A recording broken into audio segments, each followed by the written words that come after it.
Hello everyone and welcome to LifeStyle. I'm Denise Simons, your host, and this is a show about bringing life into your home and helping you create your style. And we do it all by giving you tips and inspiration and resources. You know, you've got to know where to get the goods. Have you ever seen something on television and you thought, oh, that's the perfect thing, and you didn't know where to get it? Well, we always make sure that you have the resources.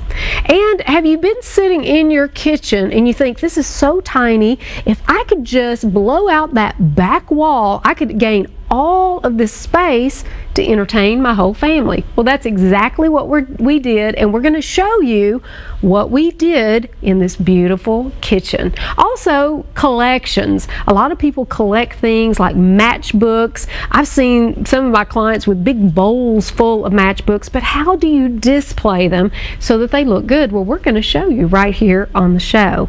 And we always talk about lifestyle decor. Well, what does that really mean? Well, we're going to define that. We're going to be talking to Linda Berry with Bella Linea, and she's going to show us 4 different styles that you can create in your home, and she's going to tell you step by step how to do it. And Yvonne Sumner is here with Nashville Rug Gallery, and listen, she has got a boatload of rugs that just came in, and she's going to be showing us, you know, what better way to add a pop of color in your home than to add a rug? Well, we're going to be talking about that, but first, right now, I'm going to show you this kitchen that got a big makeover. Take a look. Many homes are built with a standard kitchen to accommodate a small family. But when you have a large family or you like to entertain a lot, you might consider a build-out. Originally, this kitchen stopped right here at this wall. And having the builder add on, well, it created all of this square footage for a large gathering space. When we first built the home, it was beautiful. I was very excited to see what the finished product. But I began to realize I didn't have enough counter space. I wanted to entertain more. We have a large family. I have one son, but I have a lot of sisters and brothers, and so does my husband, and nieces and nephews. So we wanted to be able to have a large enough space that everyone could come in and we could entertain, not just in the dining room, but we could have like an eat-in kitchen. Now we have 6 chairs at the bar, so I can seat 6 people there. I can sit 8 people at the other table, so I can do 14 total in my kitchen now. And then I also have a dining room area which seats 8 more people, so I can literally entertain 25 people at ease without everyone stepping on each other here now. Since we wanted to seat a lot of people in this area, a built-in banquette was just the ticket. We had the builder build the banquette to follow the lines of the bay window, but of course a wooden bench wouldn't be very comfortable, so we added this really thick cushion. It's in the chocolate colors, and this is a commercial grade fabric, so it stands up to a lot of wear and tear. You know how when you go to a restaurant and you always ask for the booth? Well, why not have that in your own home? These cushions that we put on the back, great pillows, just add a lot of texture, and the trim looks great, but it also provides, well, something that you can put on your back. Karen didn't want anything to obstruct the view of outside, but we needed something to soften the edges and the molding around all the windows. So we treated them with 2 panels on either side that flank the bay window. And in the bay window, we used a valance. This really softened the horizontal lines and it gave balance to the room.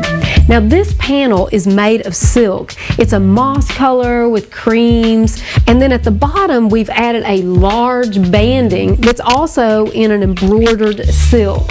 At the top, it's a very simple window treatment with a pinch pleat, and then we've added the rod, finials, and brackets in a bronze tone. Really brings in a Tuscan look.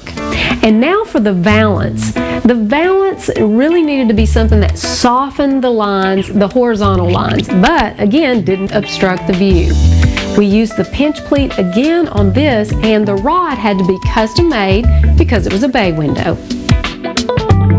Well, it's a funny story how we came to use this table. We purchased 2 different tables in the end and used every piece of both tables throughout the house in different ways. I love the tabletop, but I didn't like the legs on the first table.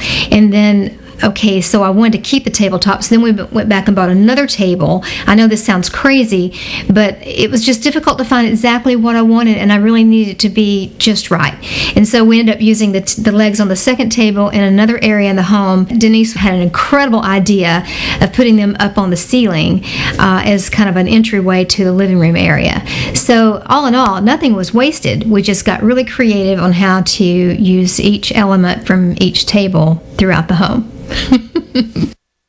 This sofa was custom made to fit this space. We literally calculated by inches. It was tricky because we had to create the right pitch in the back, but we didn't want to get into any of our walkways.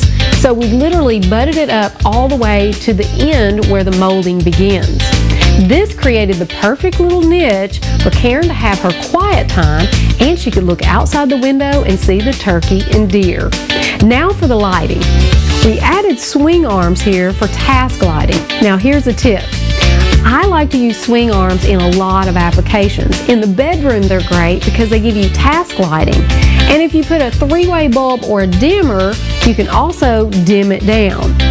I also like to use them around fireplaces and, as you see here, over a sofa area, but I always use them in pairs.